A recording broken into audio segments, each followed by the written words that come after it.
Hello everyone, welcome once again to your own channel, that is Java Sleep. This is Shashank with another interview question, we can say, or a concept in Java, very common concept in Java, that is of overloading. And also we can say a question like we can say important for fresher and concept also important for experienced also.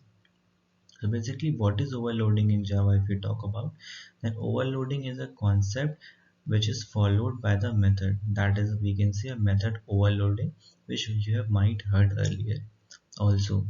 So method overloading is basically says that method name should be same, okay, and the method return type can be different.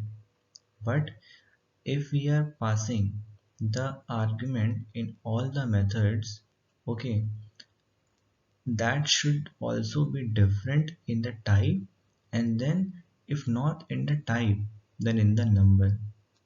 That is, let's suppose we are having two methods, that is m1 and m1, that is int m1, we can see an string m1, okay, and that method are having argument, let's suppose int I and int I, then that is not allowed. But if that method is having the argument as int I and second is having as int I comma int k, then that is allowed, because in the second the number of argument has been changed irrespective of type. Okay, so let's see one example here. As you can see in this slide, that there is a method int m1. Okay, now int m1 doesn't contain any argument, and the second method is string s. So this is a valid format of overloading, and let me tell that the number of methods can be any. Okay, but here I am just explaining with two methods. So now you see the second one.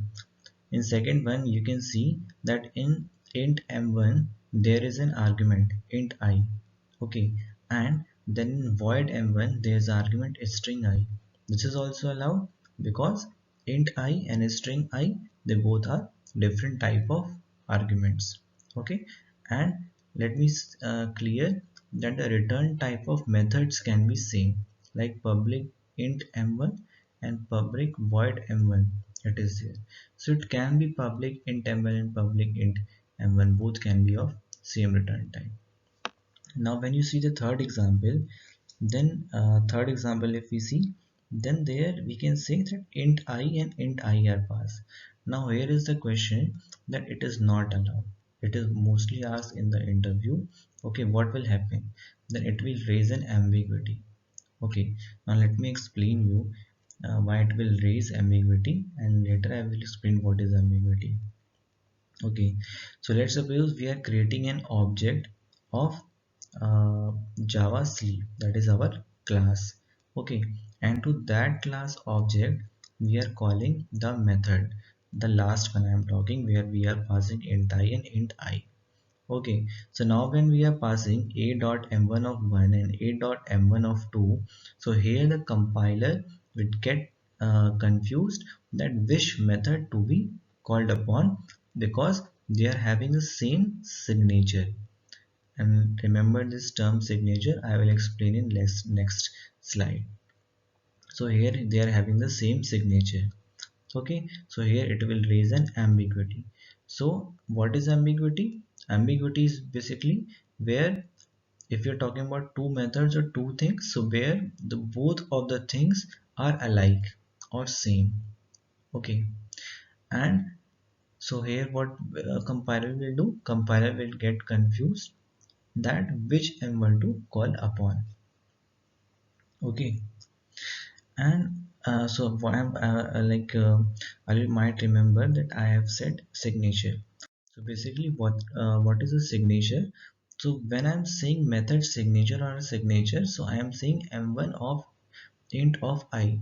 So okay, so this particular part is only the method signature, not the return type. So when so if anyone is referring as signature, then that means they are saying to this part only, not the rest of the part, that is public int which we have declared prior to m1, that is not the signature. Only the method name and the and its argument part, that is only the known as signature.